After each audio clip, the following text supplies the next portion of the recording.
رب اعوذ بک من همزات الشیاطین واعوذ بک رب ان یحضرون بسم اللہ الرحمن الرحیم الحمد للہ وسلام علی عباده الذین اصطفى ولعنۃ الدائمۃ الباقیۃ علی اعدائهم اجمعین من الآن الی قیام یوم الدین اما بعد اوصیکم نفسی بتقوی اللہ وقال علی بن ابی طالب علیہم الصلاۃ والسلام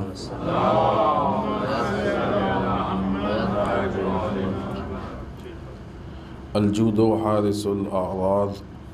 والحلم فدام الصفیح۔ اس پہلے خطبے میں سب سے پہلے اپنے نفس اور آپ سب کو اللہ کے تقوی کی طرف دعوت دیتے ہوئے، اس لیے کہ اگر انسان واقعی تقوی پروردگار کے راستے پہ چل رہا ہے تو اس کے لیے واقعی اور صحیح اور حقیقی دین کے راستے کھلنے لگتے ہیں یا کھلنے کے امکانات ہوتے ہیں، لیکن شرط یہ ہے کہ واقعی تقوی جو دین کا بتایا ہوا اور ائمہ کا بتایا ہوا تقوی ہو۔ یہ بات پہلے عرض ہو چکی ہے کہ تقوی کے نام پہ بعض اوقات عجیب بھگل بنا لی جاتی ہے، عجیب شکل بنا لی جاتی ہے۔ بعض اوقات لوگ سمجھتے ہیں پھٹے پرانے کپڑے پہننے کا نام تقوی ہے، عجیب سے رہنے کا نام، اچھے نہ لگنے کا نام تقوی ہے۔ اس طرح کی فکر لوگوں کے ذہن میں۔ تقوی الہی کی جو حد اقل بنیادی اعتبار سے تعریف کی جائے کہ جو اس سے پہلے بھی ہم نے پیش کی کہ انسان واجبات پہ عمل کرے اور حرام چیزوں سے پرہیز کرے، یہ کم سے کم تقوی کی مقدار یا تعریف ہے۔ اس کے اعتبار سے نارمل زندگی گزارے جیسے سب زندگی گزارتے ہیں۔ تو جب انسان تقوی اپناتا ہے تو اللہ کا وعدہ ہے کہ اس کے لیے راستے کھل جاتے ہیں، اور یقیناً ہر طرح کے راستے کھلتے ہیں۔ اس کے لیے بصیرت پیدا ہوتی ہے۔ اس کا ایک فائدہ جس اینگل سے ہم یہ ذکر کرنا چاہ رہے ہیں وہ یہ کہ آج کے اس زمانے میں جبکہ ڈپلیکیٹ دین کی بھرمار، دین کے مقابلے میں لوگ دین سے ملتی جلتی چیز لاتے ہیں اور یہ ثابت کرنے کی کوشش کرتے ہیں کہ یہ دین، اس میں کچھ چیزیں دین سے کم کر لیتے ہیں، کچھ چیزیں بڑھا دیتے ہیں، کچھ چیزیں اپنی پسند سے ڈال دیتے ہیں، کچھ کلچر کی وغیرہ وغیرہ، اس طرح سے جو تبدیلیاں ہوتی ہیں۔ ایسی صورت میں بہت سے لوگ جن کے پاس بصیرت نہیں ہوتی ہے، بہت زیادہ علم نہیں ہوتا ہے، کسی ایسے علماء سے، افراد سے وابستہ نہیں ہے کہ ان سے وہ ہدایت پا سکیں، تو وہ بہک جاتے ہیں، اس بے دینی کو دین سمجھ لیتے ہیں۔ لیکن اگر انسان تقوی پروردگار کو اپنا رہا ہے تو ظاہر سی بات ہے کہ جب تقوی اپنا رہا ہے تو اس کا علماء سے رابطہ بھی ہوگا، ہدایت کرنے والوں سے اس کا رابطہ بھی ہوگا، اور وہاں پہ اس کے لیے حقائق سامنے آئیں گے۔ ایسی صورت میں کسی دین کے نام پہ کسی غلط راستے پہ جانے کے امکانات ختم ہو سکتے ہیں یا نہ کے برابر ہو سکتے ہیں، بشرطے کہ انسان کوشش کرے۔ تو یہ تقوی کا ایک فائدہ ہے۔ عموماً ایسی چیزوں کو ہم یہ سمجھتے ہیں کہ بس عقیدتاً ہم انجام دے رہے ہیں اور پریکٹیکلی اعتبار سے ہم کو اس کا فائدہ محسوس نہیں ہوتا، یہ ہماری غلط فہمی ہے۔ دین نام ہے زندگی گزارنے کے نظام کا، سسٹم کا، اور زندگی گزارنے کا نظام ہوتے ہی اسی لیے ہے کہ یہاں پہ ہم کو فائدہ پہنچائے، ہم کو نقصانات سے بچائے۔ لہٰذا ایسا نہیں ہے کہ بس ہم دین پہ عمل کر رہے ہیں اور زندگی گزار رہے ہیں اور پھر فائدہ ہو نہ ہو، ایسا نہیں ہے۔ یا بعض اوقات دین کو لے کے یہ تصور ذہن میں پیدا ہوتا ہے کہ بس عمل کرتے جاؤ، آخرت میں ملے گا، اور پھر بعض اوقات اس پہ بھی شک ہوتا ہے، دیکھو کیا ہوتا ہے آخرت میں۔ نہیں، شک بھی نہیں ہونا چاہیے، یقین ہو انسان کو، ہم نے کیا ہے اخلاص سے کیا ہے، ہمیں معلوم ہے جس چیز میں اخلاص نہیں ہے تو اس کی ہم کو اللہ سے توقع بھی نہیں رکھنی چاہیے، جس چیز میں اخلاص ہے وہ اللہ کے حوالے ہے، ہمارے کام اللہ کے حوالے ہیں، اللہ ہم کو اجر دے گا۔ لیکن یہ تصور غلط ہے کہ اس کا فائدہ صرف آخرت میں ہے، دنیا میں نہیں۔ دین کا فائدہ دنیا میں بھی ہے اور آخرت میں بھی ہے، کیونکہ نظام ہے زندگی گزارنے کا نظام۔ اگر اس کا یہاں پہ فائدہ نہ ہوتا تو یہ زندگی گزارنے کے لیے نظام کیوں بنایا جاتا؟ بنایا ہی اسی لیے گیا ہے کہ یہاں پہ اس کا فائدہ ہو، زندگی اچھے طریقے سے گزرے۔ لہٰذا نہ اس اعتبار سے دین پہ عمل کریں کہ بھائی ایک عقیدت کی چیز ہے، کر لیا ٹھیک ہے دین میں، نہ اس اعتبار سے عمل کریں کہ صرف اس کا آخرت میں ہم کو نتیجہ ملے گا، اس اعتبار سے کریں کہ دنیا میں ہماری زندگی بہتر ہو جائے گی، سہولیتیں ہو جائیں گی، آسانیاں بڑھ جائیں گی۔ یہ دین کا دنیا میں فائدہ اور آخرت میں جو اللہ نے وعدہ کیا ہے، جنت اور سلسبیل وغیرہ وغیرہ، خود انشاءاللہ کسی دن اس پہ بھی گفتگو کریں گے کہ بہت زیادہ جنت کو لے کے فکر ہوتی ہے، کون جائے گا کون نہیں جائے گا۔ یہ وہ کام ہے کہ جو اللہ کا طے کرنے والا ہے، ہم لوگ بلا وجہ اس میں پریشان ہوتے ہیں۔ ٹھیک ہے، اللہ جس کو چاہے گا جنت بھیج، جو اس لائق ہوگا حتماً اس کو بھیجے گا اللہ، اور جو بالکل اس لائق کہیں سے نہیں ہوگا تو ظاہر سی بات ہے کہ اللہ اس کو نہیں بھیجے گا، کیونکہ اللہ عدل و انصاف کو پسند کرتا ہے۔ خب یہ ایک الگ مسئلہ ہے۔ خلاصتاً کہ جب انسان تقوی پہ عمل کرتا ہے تو واقعی دینداری کی طرف بڑھتا ہے، واقعی دینداری کے راستے کھلتے ہیں، اس کے اندر بصیرت پیدا ہوتی ہے، اور اس کے مقابلے میں جو ڈپلیکیٹ بنائے ہوئے دوسرے طرح کے باطل دین ہوتے ہیں، انسان کے ان چیزوں سے بچنے کے امکانات زیادہ ہوتے ہیں یا سامنے ہوتے ہیں، یا یہ چیزیں کھل کے واضح ہو جاتی ہیں کہ انسان اپنے آپ کو ان سے بچا سکے۔ اس کے بعد آئیے امیر المومنین مولا متقیان حضرت علی بن ابی طالب علیہم الصلاۃ والسلام کا یہ کلمات قصار میں، یہ ایک طولانی کلمہ ہے کہ جس میں مولا نے اخلاق سے متعلق 13 چیزیں بیان کی۔ ظاہر ہے وہ 13 چیزیں ایک دن میں نہیں ہو سکتی ہیں، تو ایک ایک دو کر کے ہم آہستہ آہستہ آپ کی خدمت میں پیش کریں گے، اور ہر صفت یا ہر چیز کے لیے بہت مختصر جملہ ہے۔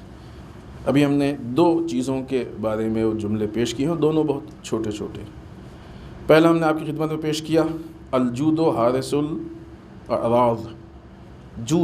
جود کہتے ہیں سخاوت کو۔ سخاوت جو ہے وہ انسان کے آبرو عزت کی نگہبان ہے۔ سخاوت انسان کے عزت کی نگہبان بچانے والی، حفاظت کرنے والی، سیکورٹی۔ لہٰذا اگر انسان سخاوت سے کام لیتا ہے تو یہ سخاوت کی بنیاد پہ اس کی آبرو اور عزت بچی رہتی ہے، محفوظ رہتی ہے۔ اس کی وضاحت میں جو باتیں علماء و دانشوران کے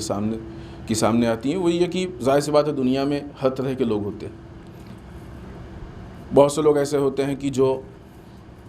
لوگوں کے عیب یا خرابیوں کو ڈھونڈا کرتے ہیں، بہت سے ایسے ہوتے ہیں کہ نہیں ملتی ہے لیکن پھر بھی وہ حسد کی بنیاد پہ، جلن کی بنیاد پہ، کینے کی بنیاد پہ غلط چیزیں منسوب کر دیتے ہیں، چھینٹے اڑاتے ہیں، جھوٹ، تہمات، یہ ساری چیزیں کر دیتے ہیں۔ اب ظاہر سی بات ہے کہ جب معاشرے میں یہ چیزیں سامنے آئیں گی کہ مثلا کسی کے متعلق کوئی الزام لگا دے، کوئی غلط چیز منسوب کر دے، اس سے متعلق ہے نہیں ہے جو بھی ہو، اب یہ بیچارہ ہر جگہ تو نہیں جا کے صفائی دے گا۔ معاشرے میں ایک غیبت کا یہ ماحول ہے، بہرحال اللہ اگر ہم سب کو غیبت سے پاک کر دے، یعنی اللہ کیا کرے گا؟ اللہ نے تو کرنے کے لیے حکم دیا ہی ہے، اللہ یقیناً چاہتا ہے کہ ہو جائے، لیکن عملی اعتبار سے اقدام تو ہم کو کرنا ہوگا نا۔ لہٰذا اگر ہم لوگ غیبت سے پاک ہو جائیں تو بہت ساری خرابیاں اپنے آپ معاشرے سے ختم ہو جائیں۔ یہ طے ہو جائے کہ غیبت ہم کو نہیں کرنی ہے۔ اگر غیبت نہیں کرنی ہے تو تہمت سے بدرجہ اولا بچ جائیں گے، کیونکہ غیبت وہ چیز ہے کہ جو عیب کسی میں پایا جاتا ہے اس کے پیٹھ پیچھے بیان ہو۔ تہمت و الزام وہ ہے کہ جو عیب نہیں پایا جاتا ہے وہ اس کے اوپر اس کی طرف اس کی نسبت دے دی جائے۔ تو اب اگر کسی کے عیب بیان ہوتے ہیں پیٹھ پیچھے ہیں، اور اگر نہیں بھی ہیں تو ظاہر سامنے والا یہی سوچ کے بیان کر رہا ہے نا کہ ہے اس کے اندر تبھی بیان کر رہا، تو اس کے اعتبار سے حد اقل یہ غیبت تو ہے ہی۔ اگر تہمت نہیں بھی ہے تب بھی حد اقل غیبت تو ہے ہی ہے۔ تو اب اگر یہ طے ہو جائے کہ ہم کو غیبت نہیں کرنی ہے تو بہت ساری چیزیں ایسی ہیں جو معاشرے کی خرابیاں اپنے آپ ختم ہو جائیں گی، اس کے لیے الگ سے ہم کو کوشش کرنے کی ضرورت نہیں پڑے گی۔ ہم نے کسی موقع پہ یہ بات ذکر بھی کی ہے کہ غیبت انسان کیوں کرتا ہے، کس وجہ سے کرتا ہے، اس کے بہت سارے علل و اسباب ہیں، بھی ہم اس پہ گفتگو نہیں کریں گے۔ تو معاشرے میں ایسے لوگ ہوتے ہیں کہ جو کسی کی ترقی دیکھ کے ان سے حسد کرنے لگتے ہیں، جلنے لگتے ہیں، کسی کی اچھائی دیکھ کے جلنے لگتے ہیں، کسی سے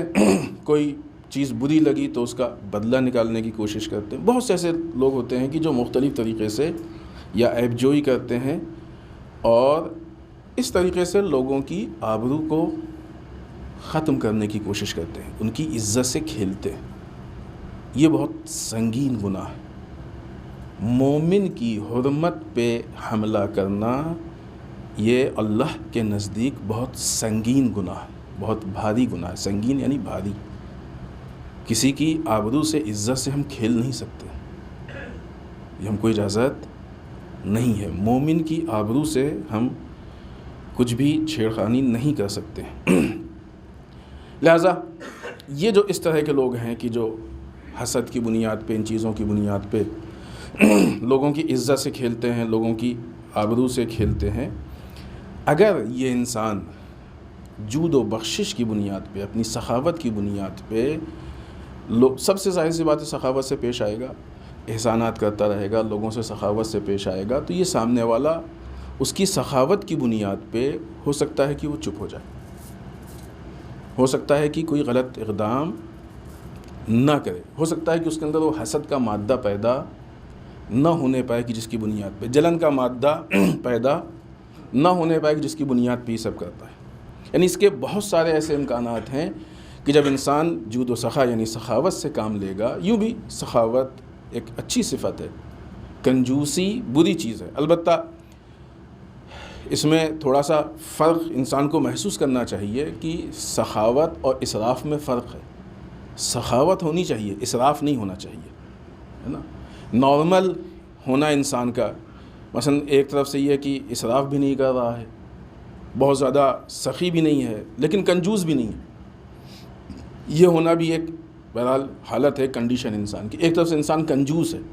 تو یہ جو چار طرح کی کیٹیگری ہے، ان چاروں میں فرق ہے، یہ فرق ہم کو محسوس ہونا چاہیے۔ بدترین انسان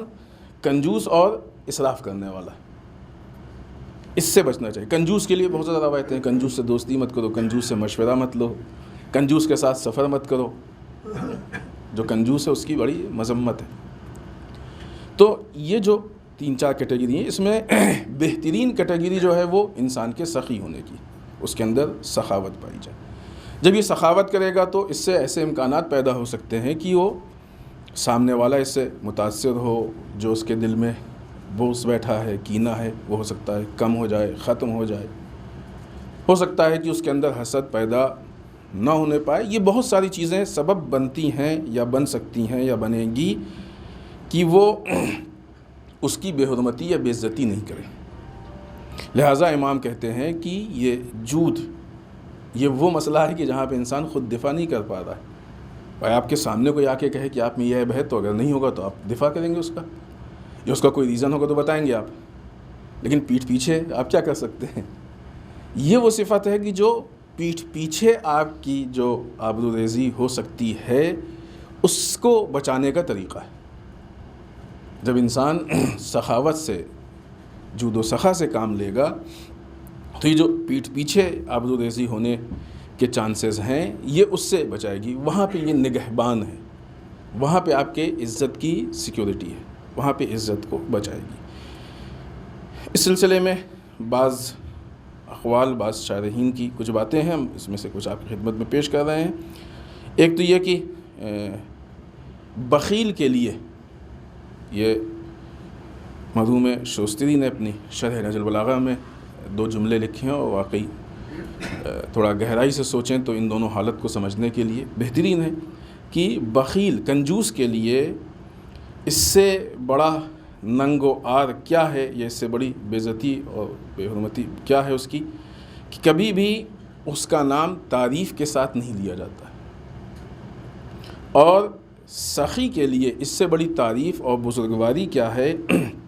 یا اس کی تعریف اور بزرگواری کے لیے اتنا ہی کافی ہے کہ کبھی بھی اس کا نام مذمت کے ساتھ نہیں لیا جاتا ہے. یہ اس زمینے اور اس پس منظر میں یہ بات ہے. اسی طریقے سے دوسری جگہ بعض لوگوں کے کہنا ہے کہ کسی بھی مانگنے والے یا درخواست کرنے والے کو رد نہیں کرتے ہیں، کیونکہ یا تو وہ اچھا آدمی ہے، نیاز مند، ضرورت مند ہے، تو ظاہر سی بات ہے کہ ذمہ داری ہے کہ اس کی ضرورت کو پورا کیا جائے، یا وہ لئیم ہے، بد کردار ہے، بدکار ہے، تو ایسی صورت میں پھر اپنی آبرو کو بچانے کے لیے اس کے کچھ نہ کچھ سوال کا جواب دینا پڑتا ہے. تو بہرحال یہ ایک ایسی صفت ہے جود و سخا کی جو انسان کے لیے بہت ساری جو برائیاں ہوتی ہیں ان سے بچنے کا اہتمام کرتی ہے. یوں بھی اب ظاہر ہے کہ دوسری اس کو اگر ہم شروع کرتے ہیں تو شاید اتنا وقت نہیں ہے کہ دوسری صفت پہ ہم لوگ بات کریں، وہ تھوڑا سا اور اس کی بنسبت تفصیلی ہے، اس کا تعلق حلم سے، لہذا اسی پہ گفتگو کرتے ہیں انشاءاللہ وہ پھر آئندہ. یوں بھی جود و سخا یعنی سخاوت، انسان کے اندر یہ صفت ہونا، یہ ذات پروردگار کو اور ائمہ اطہار علیہم الصلوۃ والسلام کو بہت پسند ہے. لہذا آپ دیکھیں ائمہ کی زندگی ایسی رہی ہے کہ اپنے گھر کے حالات مالی اعتبار سے معلوم ہے کہ ائمہ کے ہاں فاقہ رہا ہے، جو زندگی کا اپنا معیار تھا وہ بہت بیسک زندگی کا معیار تھا، کم سے کم سامان میں زندگی گزارتے تھے. یہ پورا ایک اکنامیکل سسٹم ہے کہ جس کو ہمیں ائمہ کی سیرت سے اور زندگی سے سیکھنا چاہیے. کم سے کم سامان میں اپنی زندگی کو گزارتے تھے، لیکن اسی کے ساتھ ساتھ جب دینے کی بات آتی تھی تو جسے آج کی زبان میں کہتے ہیں کہ دل کھول کے اور ہاتھ کھول کے عطا کرتے تھے. ایک چیز یہ جو جود و سخا میں ہے وہ یہ کہ جو ائمہ کی سیرت میں بھی پائی جاتی ہے کہ دیتے وقت، ابھی ایک بات تو ہو گئی بے عزتی کی، وہ کہ جب کسی کو نہیں دے رہے ہیں تو وہ پیچھے جا کے بے عزتی کر رہا ہے. ایک دوسرا پہلو بے عزتی کا یہ ہوتا ہے کہ جب انسان کسی کو دیتا ہے تو بعض اوقات اس وقت ایسے حالات پیدا ہو جاتے ہیں، ضروری نہیں کہ وہ کر رہا ہو، ایسے حالات پیدا ہو جاتے ہیں کہ سامنے والا توہین و بے عزتی محسوس کرے. لہذا اس مسئلے میں ائمہ اس حد تک محتاط ہوتے تھے کہ جب کسی کو دیتے تھے تو نگاہوں سے نگاہیں نہیں ملاتے تھے. بعض روایات ایسی ہیں کہ ائمہ کے گھر میں ایک ایسا سوراخ یا ایسی جگہ ہوتی تھی یا دروازے کے پیچھے سے جب دینا ہوتا تھا کسی کو تو آ کے صرف ہاتھ نکال کے اس کو دے دیتے تھے، خود سامنے نہیں آتے تھے، تاکہ ایسا نہ ہو کہ آنکھ میں آنکھ مل جائے اور سامنے والے کو شرمندگی محسوس ہو. اس کی بنیاد یہ ہے کہ اگر انسان کو ایسا محسوس ہوتا ہے کہ مثلاً ہم یہ سب کر رہے ہیں تو ظاہر سی بات ہے کہ پھر اس کا راستہ الگ ہو جاتا ہے. اگر یہ سمجھتا ہے کہ یہ ایک اللہ کا لطف ہے، اس نے ہم کو دیا ہے، اگر ہم اس کو صحیح جگہ پہ خرچ کریں گے تو اللہ، یہ ایک طریقے کا شکر ہے نا، تو اللہ اس میں اضافہ کرے گا، اور ہے اللہ کا وعدہ بھی. تب ایسی صورت میں جب اللہ کا معاملہ ہے، اللہ کی دی ہوئی امانت ہے، سب کچھ اللہ کا ہے اور اللہ کی راہ میں خرچ کر رہے ہیں، تو بیچ میں ہمارا کہیں سے کوئی وجود نہیں آنے پائے، ہمارا کہیں سے فلاں نے، ایسا کچھ نہیں. اللہ ہے، ہم صرف ایک وسیلہ ہیں، ذریعہ. اللہ کی عطا کی ہوئی چیز تھی اور اس نے ہم کو وسیلہ بنایا، ذریعہ بنایا کہ ہم دوسروں تک پہنچا دیں. لہٰذا ہم اپنے اس فریضے کو انجام دے رہے ہیں اور اس امانت کو یا اس مال کو، اس چیز کو دوسروں تک پہنچانے کی کوشش کر رہے ہیں. لہٰذا بہرحال ہر اعتبار سے اگر دیکھا جائے تو سخاوت، جود یا اللہ کی راہ میں ہاتھ کھول کے خرچ کرنا، دل کھول کے، یہ ایک بہترین صفت ہے کہ جو انسان کے لیے دنیا میں بھی مفید ہے اور آخرت میں بھی مفید ہے، اور بہت سارے مشکلات، مسائل سے انسان کو بچاتی ہے۔ بسم اللہ الرحمن الرحیم، انا اعطیناک الکوثر فصلی لربک وانحر ان شانئک هو الابتر۔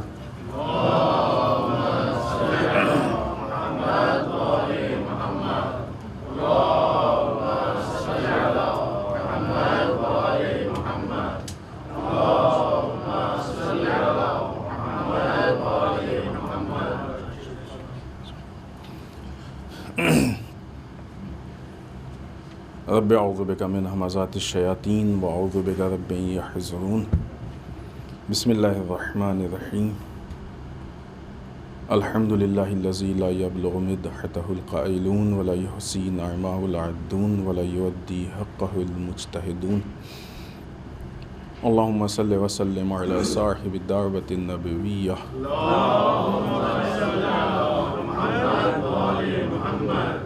وصولة الحیدریہ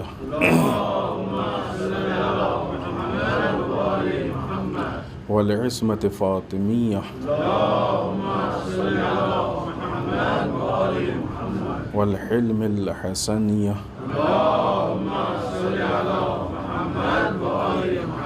والشجاعة الحسینیہ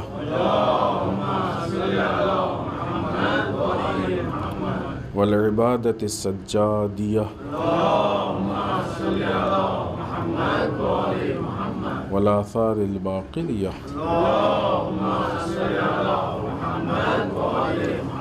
والمأثر الجعفریہ والعلوم الکاظمیہ والرضاء الرضویہ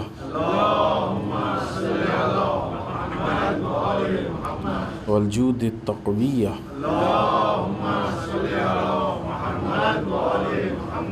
والنقاوة النقویہ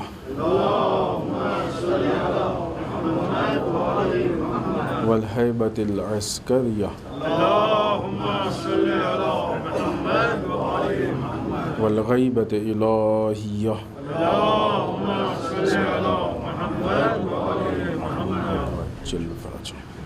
واللعنة الدائمة الباقية على أعدائهم أجمعين من الآن إلى قيام يوم الدين۔ اما بعد، اس دوسرے خطبے میں ایک بار پھر اپنے نفس اور آپ سب کو اللہ کے تقوی کی تاکید کرتے ہوئے اس ہفتے کے مناسبات میں پہلی مناسبت آنے والی 25 ماہ محرم، جو بعض روایات کے اعتبار سے چوتھے امام علی بن الحسین زین العابدین علیہ الصلاۃ والسلام کی شہادت کی تاریخ۔ امام کے ذکر سے متعلق سب سے پہلے آپ کا ایک قول ہم جلدی سے پیش کریں کہ امام فرماتے ہیں، کافی میں یہ روایت ہے، جلد نمبر 8 صفحہ 234، امام فرماتے ہیں کہ آگاہ ہو جاؤ، اس بات کی طرف توجہ رکھو، آگاہ ہو جاؤ، اللہ کے نزدیک منفور ہو کہ جس سے نفرت کی جائے، یعنی اللہ اس انسان سے نفرت کرتا ہے کہ جو امام کے زندگی گزارنے کے طریقے، امام کی زندگی گزارنے کی روش کا تو معتقد ہے لیکن ان کی عملی سیرت کی پیروی نہیں کرتا ہے۔ یہ تو ہے کہ نہیں امام کی زندگی بہت اچھی، کیا کہنا ہے امام کی زندگی کا، ایسی زندگی تو دنیا میں اس کی کوئی مثال نہیں ہے، وہ بہترین زندگی گزاری ہے، یہ تو ہو گئی بات۔ لیکن جب عمل میں آ رہا ہے تو اب عمل میں وہ جو روش ہے جب اچھی ہے تو اس کو اپنا لینا۔ یہ جو ہم کہہ رہے ہیں کہ امام کے زندگی کی روش جو ہے، زندگی گزارنے کا طریقہ اچھا ہے، یہ کس حد تک ہم کہہ رہے ہیں دل سے، کس حد تک ہم کو اس پہ یقین ہے، بھروسہ ہے، یہ تب ثابت ہوگا جب ہم اس پہ عمل کریں گے۔ آپ کے سامنے 4 راستے ہیں اور آپ ایک راستے کی کھڑے ہو کے تعریف کر رہے ہیں، یہ راستہ بہت صحیح ہے، پرفیکٹ ہے، یہ مقصد تک پہنچاتا ہے، اسی پہ جانا چاہیے، سب کچھ صحیح ہے، اور جب چلنے کی نوبت آئی تو دوسرے پہ چل دیا۔ سوچئے کہ پھر سننے والا اس کو کیا تصور کرے گا۔ کہ تعریف کسی اور کی، عمل، زندگی گزارنے کی روش ائمہ کی، اور گزار رہے ہیں کسی اور کے روش پہ جو دنیا کے کلچر ہے، اور فلاں فلاں فلاں فلاں۔ امام کہتے ہیں کہ ایسا شخص کہ جو ہمارے طریقے اور شیوے کی تعریف تو کرتا ہے لیکن عملی اعتبار سے پیروی نہیں کرتا ہے، اللہ کے نزدیک منفور ترین، یعنی اللہ جس سے نفرت کرے۔ عجیب بات، تصور کیجئے اللہ اگر کسی سے نفرت کرے تو کتنا بدبخت ہوگا وہ انسان کی جس سے اللہ نفرت کرے، ہے کہ نہیں؟ لہٰذا بہترین طریقہ زندگی گزارنے کا وہ ہے کہ جو معصومین کا طریقہ ہے، ہم معصومین کے طریقے پہ عمل کریں۔ آج ہمارے درمیان بہت سی چیزیں ایسی ہیں کہ جن کو ہم ایسا سمجھتے ہیں کہ امام سے منسوب، یہ بات ایک مکمل بات ہے، اس کو دوسرے پس منظر میں، یعنی جو ہم آگے کی بات کر رہے ہیں، اگر اس پس منظر میں سوچیں گے تو شاید محدود ہو جائے گی۔ یہ مکمل ہے، زندگی کے ہر شعبے میں، ہر اعتبار سے ائمہ ہی ہمارے لیے نمونہ عمل ہیں، اور بس۔ بعض اوقات ایسا ہوتا ہے کہ بہت سی چیزیں ہمارے درمیان ائمہ کے نام پہ مشہور ہوتی ہیں، ائمہ سے نسبت ہوتی ہے، اور امام کی وجہ سے ہم اس کام کو بڑے عقیدت کے ساتھ کرتے ہیں کہ امام کی طرف اس کی نسبت ہے، لیکن اس پہ غور کرنے کی ضرورت ہے کہ آیا امام نے یہ کام کرنے کا حکم دیا ہے کہ نہیں دیا؟ ایسا کرنے سے ہمارا امام ہم سے راضی ہے کہ نہیں ہے؟ مثلا امام سجاد علیہ السلام کی جو شخصیت ہے،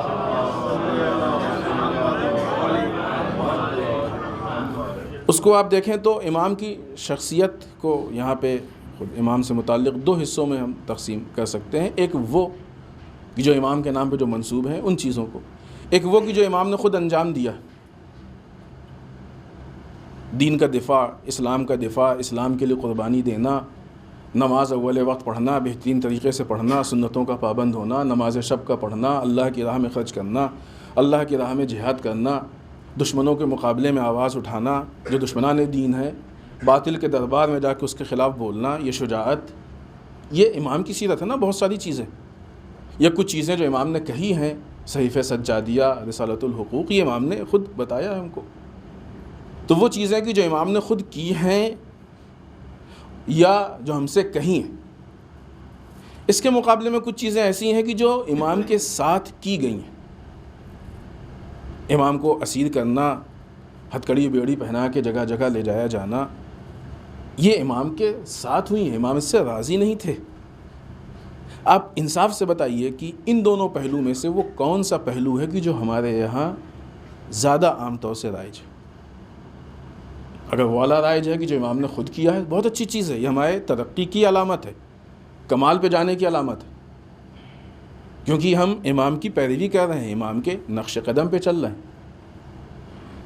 لیکن وہ چیزیں کہ جو امام کے ساتھ کی گئی ہیں، مجبوری کی حالت تھی، وہ قید و بند کی حالت تھی، تو یہ امام کی سیرت نہیں ہوئی۔ وقتی طور پہ امام کے ساتھ ظلم ہوا ہے، امام کے ساتھ انجام دیا گیا۔ امام کے ولادت اور شہادت کے موقع پہ یہ زیادہ ہماری ذمہ داری ہوتی ہے کہ ہم امام کی سیرت کو زندہ کریں، احیا کریں، اور امام کی سیرت ہی ہر طرح کی خرابیوں سے ہم کو بچا سکتی ہے۔ آپ دیکھیں امام حسین علیہ السلام نے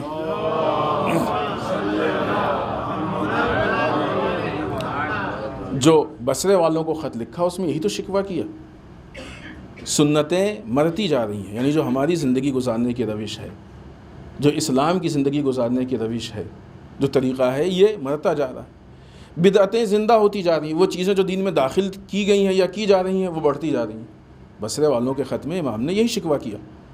کہ سنتیں مرتی جا رہی ہیں، ختم ہوتی جا رہی ہیں، بدعتیں بڑھتی جا رہی ہیں۔ حل کیا بتایا اس کا؟ اگر تم ہماری اطاعت کرو، اگر تم ہماری اطاعت کرو تو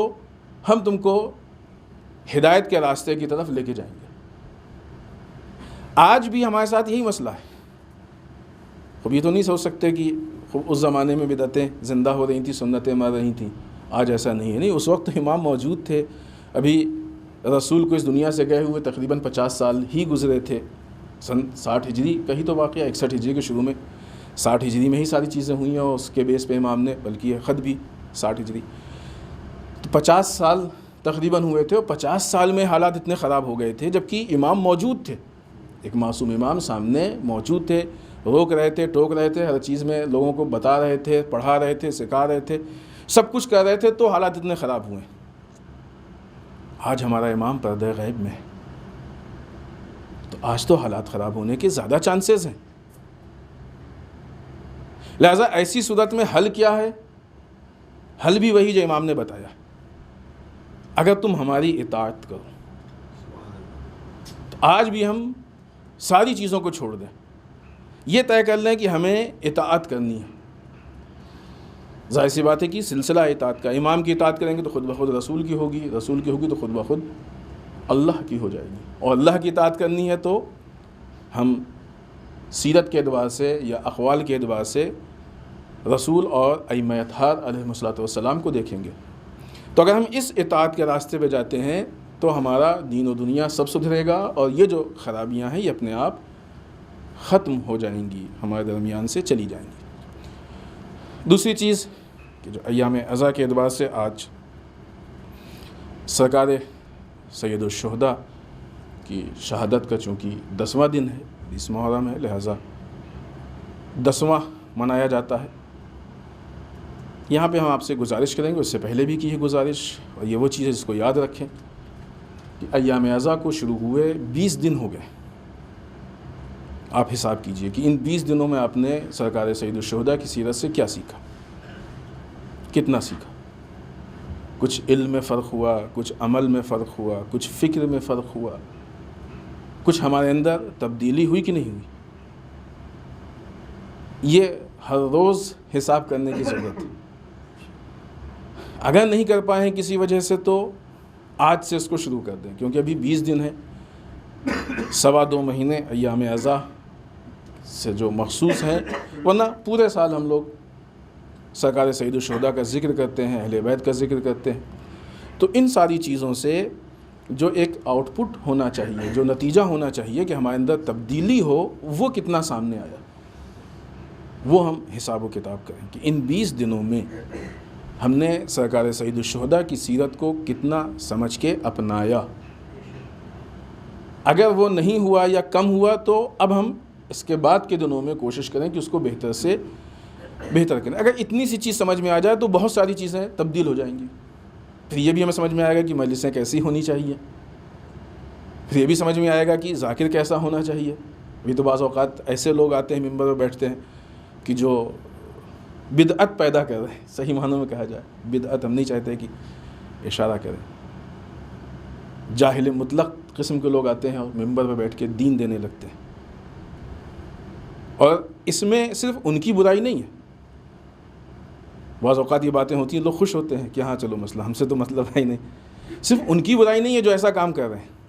ان کی بھی برائی ہے جو بلا رہے ہیں۔ اس کا مطلب کہ آپ کا بھی معیار اتنا پست ہے کہ آپ ایسے آدمی کو بلا رہے ہیں کہ جو دین میں ایک بدعت پیدا کر رہا ہے، جو چیز دین میں نہیں ہے اس کو داخل کر رہا ہے۔ ان کی بھی برائی ہے جو بیٹھ کے سن رہے ہیں اور تعریف کر رہے ہیں، جو بیٹھ کے سن رہے ہیں اور تعریف کر رہے ہیں، کیونکہ آپ کو دین کی ABCD نہیں معلوم۔ آپ ایسے افراد کو بلاتے ہیں، سنتے ہیں، اور یہ انسان بدعت پیدا کر کے چلا جاتا ہے دین کے نام پہ، اور آپ اس کی تعریف کرتے ہیں۔ یہ غلط ہے۔ ہر چیز کا ایک اصول ہے، ہر چیز کا ایک طریقہ ہے، ہر عبادت یا ہر کام ہر جگہ نہیں کیا جاتا، اس کا ایک مخصوص وقت ہوتا ہے، موقع ہوتا ہے، اس وقت کیا جاتا ہے۔ اگر اس سے ہٹا دیا جائے تو اس کو بدعت کہتے ہیں، دوسری جگہ پہ کیا جائے تو یہ خود ایک انسان کی اپنی ذمہ داری ہے کہ غور و فکر کرے۔ لہٰذا اگر ہم یہ طے کر لیں گے کہ ہم کو سیکھنا ہے، ہمارے معیار میں تبدیلی، تو یہ ساری چیزیں اپنے آپ تبدیل ہوں گی، پھر اس پہ ہم غور و فکر کریں گے، اور معاشرہ، قوم ترقی کی طرف جائے گی، نہ یہ کہ جو ہے وہ تنزلی کی طرف، قوم ترقی کی طرف جائے گی۔ آئیے اس کے بعد جو موجودہ حالات ہیں زمانے کے، اس میں خود 2-3 چیزیں ہیں جہاں تک وقت ساتھ دیں ہم آپ کی خدمت میں پیش کرتے ہیں۔ ایک یہ کہ اسرائیل کی طرف سے مسلسل جو حملات ہو رہے ہیں، مختلف عنوان سے وہ سامنے آ رہے ہیں، کبھی شام پہ، کبھی لبنان کی فضا کا استعمال کرنا، کبھی غزہ پہ، کبھی یہ وہ. بہرحال ظلم ہے یہ، اور اسرائیل وہ ملک ہے کہ جس کی بنیاد ہی ظلم پہ ہے، اسی لیے اس میں کوئی دوام نہیں ہے، کوئی استحکام نہیں ہے، کوئی مضبوطی نہیں ہے. دوسری طرف سے رہبر معظم نے جو وقت معین کیا ہے وہ وقت بھی آہستہ آہستہ بڑھ رہا ہے، اور یہ حقیقت ہے کہ اس سے پہلے ہی اسرائیل اپنے اختتام کو، خود اسرائیل میں یہودیوں کے بیچ میں اس بات پہ تحقیق ہو رہی ہے، اور ان کو بھی ایسا لگ رہا ہے کہ اسرائیل کا وجود اختتام کی طرف جا رہا ہے، خطرے میں ہے. اور یہی وجہ ہے کہ بہت سارے یہودی ایسے ہیں کہ جو اس سے پہلے بھی ہم نے یہ بات پیش کی تھی، صرف اشارہ کریں گے ایک جملے میں، کہ جو اسرائیل کو چھوڑ کے جا رہے ہیں. اور یہ بہت بڑی عبرت ہے ان لوگوں کے لیے کہ جو اس فکر کے ہیں کہ جو دنیاوی طاقت کو ہی سب کچھ سمجھتے ہیں. یہ ان کے لیے بہت بڑی عبرت ہے. دنیاوی اعتبار سے اسرائیل نے بظاہر سب کچھ حاصل کر لیا تھا، ان ساری چیزوں کے ہونے کے باوجود بھی کوئی ایسی چیز نہیں ہے کہ جو اسرائیل کو بچا لے جائے، کوئی ایسی چیز نہیں ہے. یعنی ظلم ایسی صفت ہے کہ جو بڑوں کو ختم کر دیتی ہے. جب انسان ظالم ہوتا ہے، یا ملک ظالم ہوتا ہے، یا افراد ظالم ہوتے ہیں. اسرائیل کا وجود ظلم پہ، وہ دن بہ دن ظلم کر رہا ہے، سب پہ ظلم کر رہا ہے، اور ظلم کرنے والا کبھی یہ تاریخ میں بھی رہا ہے، اور آج ہم اپنی آنکھوں سے دیکھ رہے ہیں، بہت ظالم حکمران کے نتائج کو دیکھا ہے. لہٰذا اس اعتبار سے دیکھیں تو یہ جو اسرائیل مستقل حملہ کر رہا ہے، اس حملے کو انالائز کی نگاہ سے دیکھیں تو بعض اوقات شاید یہ ہے کہ ہم اپنی طاقت کو دکھا رہے ہیں، دوسروں کو ڈرا رہے ہیں، دوسروں کو وغیرہ وغیرہ بہت ساری چیزیں سامنے آتی ہیں. لیکن اس کو یہ بھی کہہ سکتے ہیں کہ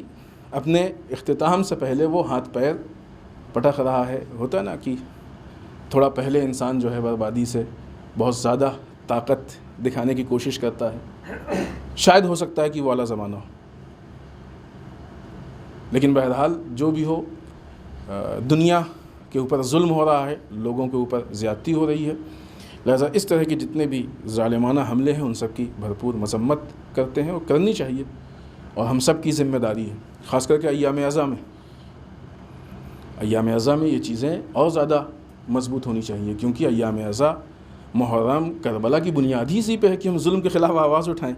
ظالم حکمران کے خلاف آواز اٹھائیں، باطل حکمران کے خلاف آواز اٹھائیں. سرکار سید الشہداء نے یہی تو لوگوں پہ شکوہ کیا تھا کہ تم لوگ کیوں ایسے حاکم کو برداشت کرتے ہو، کیوں خاموش بیٹھے ہوئے ہو. لہٰذا ظلم کے خلاف آواز اٹھانا یہ ہم سب کی شرعی ذمہ داری ہے، اور اگر نہیں اٹھاتے ہیں تو روز محشر ہم سے سوال ہوگا،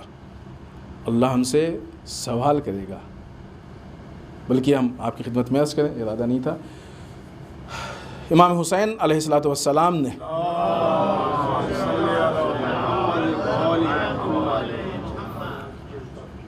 رسول اللہ صلی اللہ علیہ وآلہ وسلم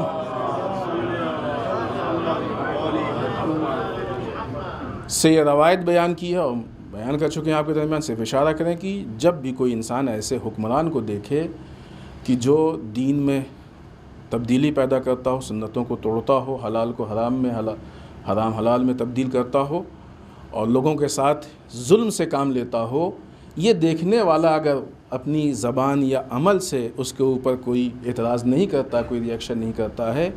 تو اللہ کو حق حاصل ہے کہ جہنم میں جس مقام پہ اس ظالم کو لے جائے گا وہیں اس خاموش رہنے والے کو. یہ سرکار سید الشہداء نے رسول اللہ سے یہ روایت بیان کی. اتنا اہم مسئلہ ہے اسلام میں ظلم کے خلاف آواز اٹھانا،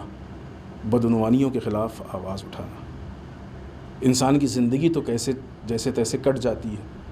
زندگی کوئی بھروسہ نہیں، کتنی عبرتیں ہمارے سامنے ہیں کوئی نہیں کہہ سکتا. لیکن آخرت سخت مرحلہ ہے، آخرت سخت مرحلہ ہے. آخرت پہ زندگی کو قربان کرنا چاہیے، زندگی پہ آخرت کو نہیں قربان کرنا چاہیے. احمق ہے وہ انسان کی جو زندگی پہ آخرت کو قربان کرتے. اس کے علاوہ اور بھی کچھ چیزیں ہیں کہ جو دنیا میں تبدیلی. سعودی عرب میں بہت زیادہ پھانسی ہو رہی ہے، اور اگر ایسے ہی ہوتی رہی تو آنے والے وقت میں وہ ورلڈ میں ریکارڈ بنا لے گا اپنے پھانسی دینے کا. بہت زیادہ ظلم و ستم قانونی اعتبار سے ہو رہا ہے، اس کی بھی مذمت کرتے ہیں. خود ہمارے ملک میں بہت زیادہ تبدیلیاں ہو رہی ہیں، تعصب کے اعتبار سے، مہنگائی کے اعتبار سے، لوگوں کی زندگی گزارنے کے طریقے روش کے اعتبار سے ان پہ بھی غور و فکر کرنے کی ضرورت ہے اور ان کی اصلاح کی بھی کوشش کی ضرورت ہے۔ ظاہر ہمارا اپنا ملک ہے، ہم نہیں سوچیں گے تو دوسرے کیوں آ کے سوچنے لگے، اور ہمارے اختیارات زیادہ ہیں، لہٰذا ہم لیگل اور قانونی اعتبار سے قانون کے دائرے میں رہ کے حتی الامکان یہ کوشش کریں کہ ان حالات کو بہتر سے بہتر بنائیں۔ ہمیں ایسا لگتا ہے کہ شاید اس وقت بنسبت دوسرے زمانوں کے اس وقت ہمارے ملک کو ہماری زیادہ ضرورت ہے کہ ہم اس کی بہتری کے لیے، اس کی اصلاح کے لیے زیادہ سے زیادہ کوشش کریں۔ یوں تو کوئی بھی ادارہ ہو، آرگنائزیشن ہو، ملک ہو، شہر ہو، محلہ ہو، ہمیشہ اس کو افراد کی ضرورت ہوتی ہے، لیکن کبھی زیادہ ضرورت ہوتی ہے۔ تو شاید اس وقت زیادہ ضرورت ہے، لہٰذا ہم کو اپنی ذمہ داریوں کو پورا کرنا چاہیے۔ آخر میں بارگاہ پروردگار میں دعا کرتے ہیں پالنے والے ہم سب کو اعمال صالحہ کی توفیق عنایت فرمائے، بار اللہ اعمال قبیحہ سے محفوظ رکھے، پالنے والے ہمارے گناہوں کو بخش دے، بار اللہ ہمارے مرحومین کو بخش دے، پالنے والے اسلام و مسلمین کی حفاظت فرما، بار اللہ دشمنان اسلام کو نیست و نابود کر دے، پالنے والے ہمارے علماء کا سایہ ہمارے سروں پہ باقی رکھے، بار اللہ رہبر و مراجع کو طول عمر عنایت فرما، بار اللہ ہمارے امام کے ظہور میں تعجیل فرما، ہمیں ان کے اعوان و انصار میں شریک ہونے کی توفیق عنایت فرما۔ ربنا تقبل منا انک انت السمیع العلیم، بسم اللہ الرحمن الرحیم، قل هو اللہ احد اللہ الصمد لم یلد ولم یولد ولم یکن له کفوا احد۔